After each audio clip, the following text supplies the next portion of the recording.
Hi, Duncan Kinnaird from DKG Custom here.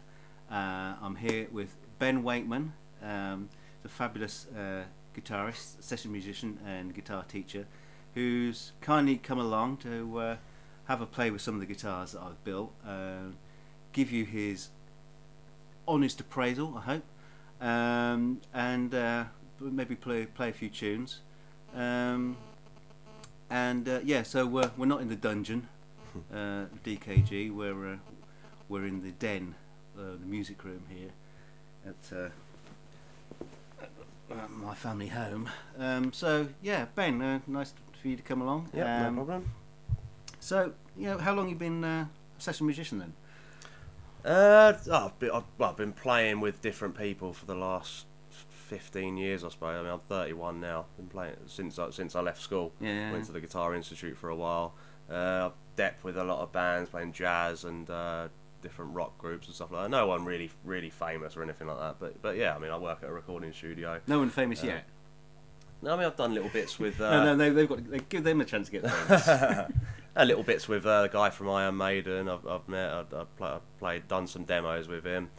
Some other stuff that you may have heard of, but I'm not gonna go into that now. But no yeah, name I mean, no name dropping yet. But no, I'm a guitar teacher as well. So yeah, I'm just happy to play with whoever I can, really. And you're quite an avid collector of guitars as well. Yeah. So how many guitars have you got in your collection at home? Coming up. You can't even remember, can you? To 30 odd, I suppose. Yeah, 25, 30 odd. And I buy and sell them sometimes. Yeah. Yeah. And what your top fave? Gibsons and stuff like Gibsons, Fenders, PRS, Dean. I love my Dean guitars. Charvels, a couple of Charvels. This kind of guitar, really, like the Charvel, SoCal, and San Dimas, like Fender Strats. And yeah. Yeah. Wow. So it's a bit hard for you to decide, really, which one would be your favourite guitar then. None of them really. No, they're all used for completely different because you're going to have genres. Yeah. Some for jazz, some for metal, some for blues, some for Chet Atkins kind of stuff. Like I've got a. So do you actually end up playing them all, or is there some that kind of I use them for different sessions, different jobs? jobs. Just pick that one up. Yeah. Go for that one. Yeah, different tools for different jobs, I suppose. Yeah. So there you go. You need a lot of guitars, not just one. Okay. You can get away with just one, God, but because I'm a collector. Yeah, definitely more's better. I think one of the problems is once you start getting into guitars, one isn't enough.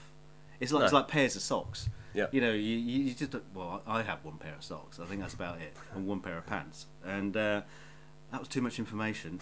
But yeah, once you start playing with guitars, you just go, you just start to fall in love with them, and you just want more and more. It's not. Yeah.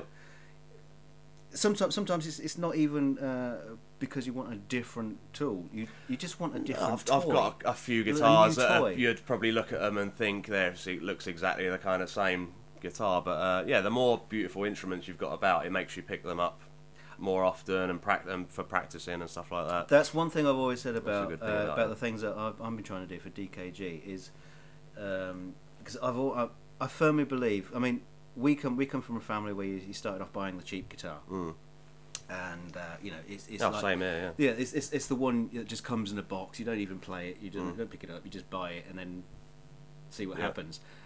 And I think one of the problems with those guitars is they are incredibly dull. I mean, there's kind of like nothing wrong with them, but they're just the same as all the others. The first guitar I ever had was an Encore when I was about 7 or something like that. And by the time you got up to here, it was that should be E, that should be E flat, but that's more like F instead of it. So you get that should be the same note like it is. It's more like that. Yeah. But yeah, I mean that's unplayable. In that case. Well, I'm not even talking about whether or not they're playable because most of them aren't. Yeah, it's out of the box. These days, cheap guitars that are £150 or something like that that doesn't happen anymore. No. But the old guitars from the 80s and stuff like that, the cheap, shitty ones, really were unplayable. Yeah. But no, it's nice. It's not, I think what you were saying about if a guitar calls to you and you want to pick it up and play it. Yep. I think that really helps. And I think one of the problems with buying these cheap guitars is unless you really like your standard red Fender Stratocaster, you know, there's nothing interesting to them. And then if you want something interesting, you really are going to start having to pay out. Get a DKG custom guitar. Well, yeah, like these I are say, definitely interesting. You're going to pay a lot of money for them.